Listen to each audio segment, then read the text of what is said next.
French क्रांति 1789 से 1799 तक एक अथाह कालावधि थी, जो वैश्विक समाचार में सबसे बड़ी घटनाओं में से एक है। यह राजवंश के अंत को चिह्नित करती है और आधुनिक लोकतंत्र की शुरुआत, जो फ्रांस के राजनीतिक, सामाजिक और सांस्कृतिक परिदृश्य को गहराई से पुनर्गठित कर दिया।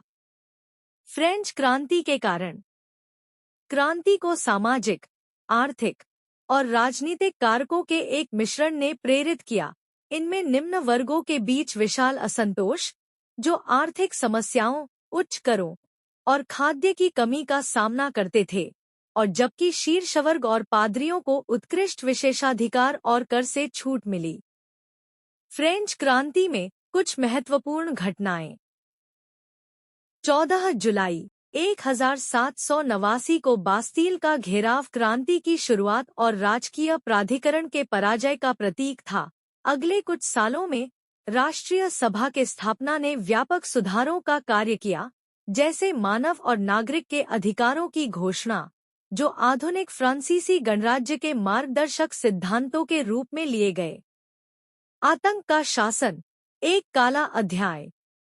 आतंक के दौरान, जैसे कि मैक्सिमिलियन रोबेस्पियर के राधानायक क्रांतिकारी द्वारा, एक भयानक अवधि थी जिसमें बहुत सारे क्रांति के शत्रु कट्टरता और राजनीतिक दमन के कारण गिलोटीन से कायम हो गए, जैसे कि राजा लुई 16 और रानी मैरी एंटोइनेट, जैसे कि पूरे राष्ट्र को डर और अविश्वास के अंतर्निहित किया।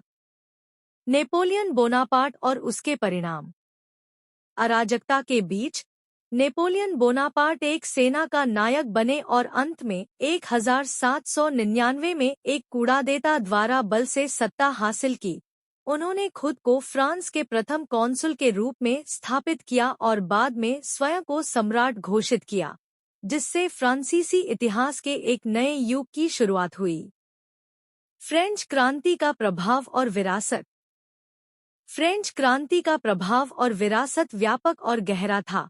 इसने फ्रांस को ही नहीं, बल्कि पूरी दुनिया को प्रभावित किया। यह क्रांति यूरोप और अन्य क्षेत्रों में राष्ट्रवादी आंदोलनों को प्रेरित करने में मदद की, लोकतांत्रिक विचारों के प्रसार में योगदान किया, और नागरिकता, समानता और मानव अधिकारों के आधुनिक अवधारणाओं की नींव रखी।